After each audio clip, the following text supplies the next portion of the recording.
After spending my life savings to help my father-in-law recover from surgery, I found my name removed from the house deed. It's not your home. It never was, he told me, tossing my suitcase down the steps. My wife looked away as he slammed the door in my face. I sat on the curb for hours, realizing I meant nothing to them. But the moment I called an old friend from college, everything started to shift. I met Danielle in 2006 at this little bar near Mission Valley in San Diego. I wasn't looking for anything serious.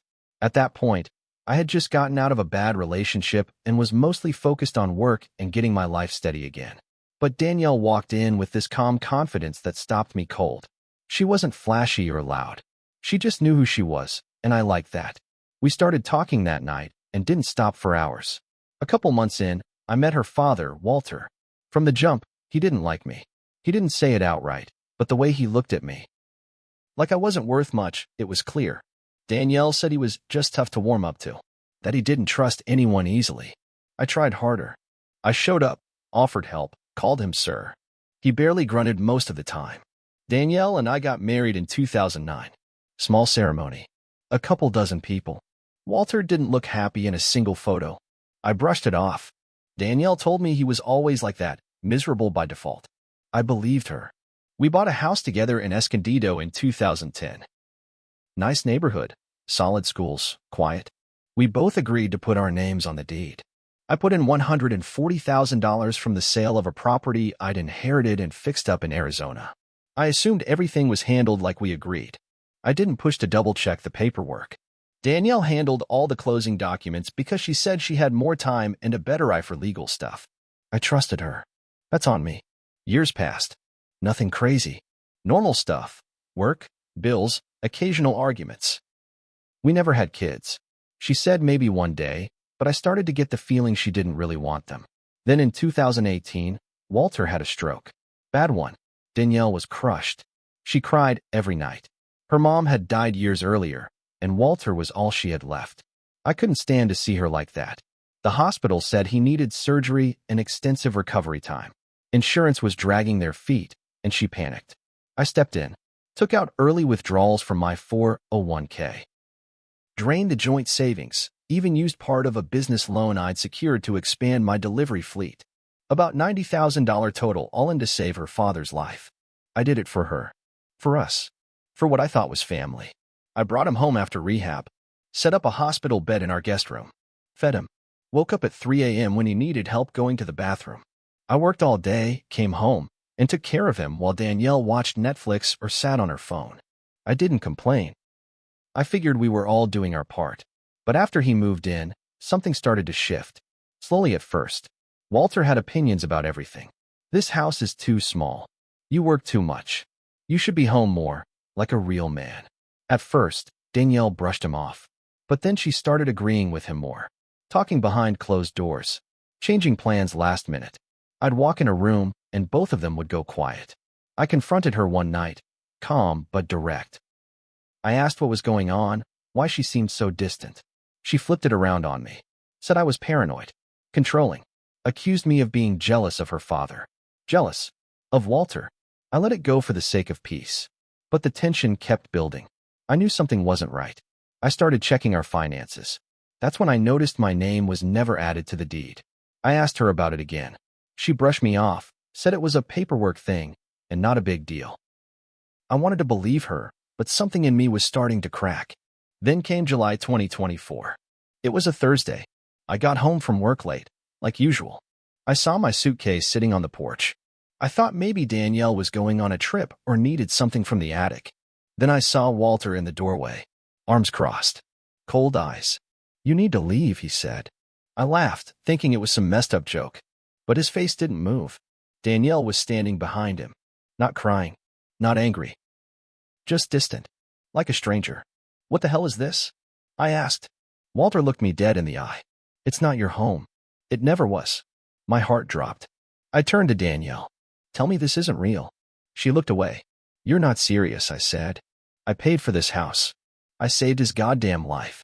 Walter walked out, picked up the suitcase, and tossed it down the steps. You paid. But you don't own anything. Get it through your head. The door slammed in my face. I sat on the curb for 5 hours that night. Just sat there. I didn't cry. I didn't scream. I just sat with the weight of it all. I had been used, spent, erased. Around midnight, I called James, my college roommate.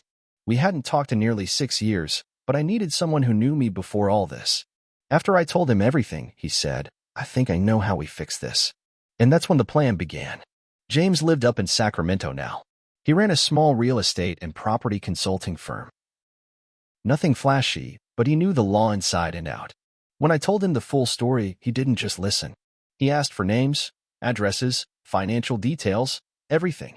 "First thing," he said, "you need to stop thinking like a victim. You were screwed. Now it's time to respond." He offered me a spare room in his place, and I took it. It was a 6-hour drive from Escondido, and the whole way up, I just kept replaying the moment Danielle looked away. Not even a shred of hesitation. Just gone. The next week, James helped me pull my credit report and get full copies of all the mortgage and property records tied to that house. Sure enough, the house was never refinanced to include me. Danielle had filed everything under her name only. But what made my blood run cold was that it wasn't just negligence. There were updated documents from 2022, while Walter was living under our roof, where she reaffirmed sole ownership. She knew exactly what she was doing. James flagged something else too. My $90,000 withdrawal? A lot of it had gone through our joint account, but most of the payments were made through hers. She'd transferred money out of our shared account into hers before paying the medical bills, on purpose, it seemed, to muddy the trail. "She's been planning this," James said, "for at least a year, maybe longer." I filed a civil suit for unjust enrichment and fraud. It wasn't easy. James helped me find a good attorney who'd take it on contingency, since I was nearly broke. But we got moving. I also had James help me contact a forensic accountant to prove the money trail, show how I paid for Walter's care, and contributed financially to the house. Then came the harder part. I called Danielle's old coworker Mara, who I'd met a few times at parties. We weren't close, but I needed information.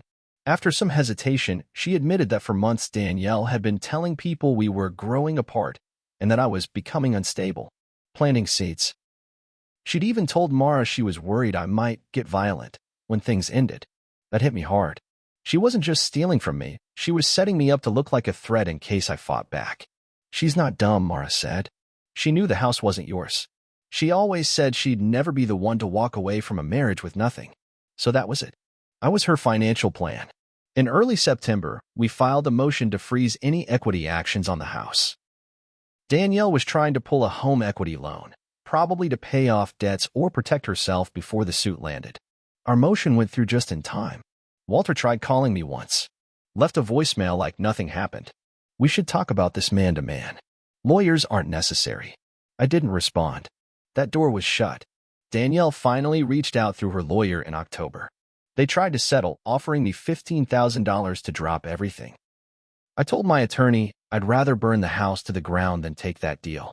Word must have gotten around, because not long after, I started getting messages from people we both knew, old friends of hers. Even her cousin reached out. They were hearing her version, that I'd abandoned the marriage and was trying to rob her after leaving. She'd flipped the script completely. But I had the truth. Documents, transactions, timelines. I kept quiet and let the case build. And in the background, James was working on something else, something much bigger. He knew a developer who had been trying to buy up property in that neighborhood, including Danielle's house. And he had an idea that could make this revenge not just personal, but public. By late November, the case had real teeth. The forensic accountant's report showed that I'd paid over 65% of the household expenses and nearly 100% of Walter's medical costs during his recovery. My attorney told me it wasn't a slam dunk, but we had leverage and Danielle knew it. But what I didn't expect was how fast her world started to crack. James called me one night and said, "You're going to want to see this." He sent me a link to a newly listed home in Escondido. Danielle had put the house on the market. I thought it was a mistake at first. We had a pending civil suit and a motion to freeze the equity. But nope. She listed it quietly through a private agent, hoping to get a cash buyer before the courts caught on. Her mistake was assuming no one was watching. James knew the buyer's agent. Small-town real estate's like that.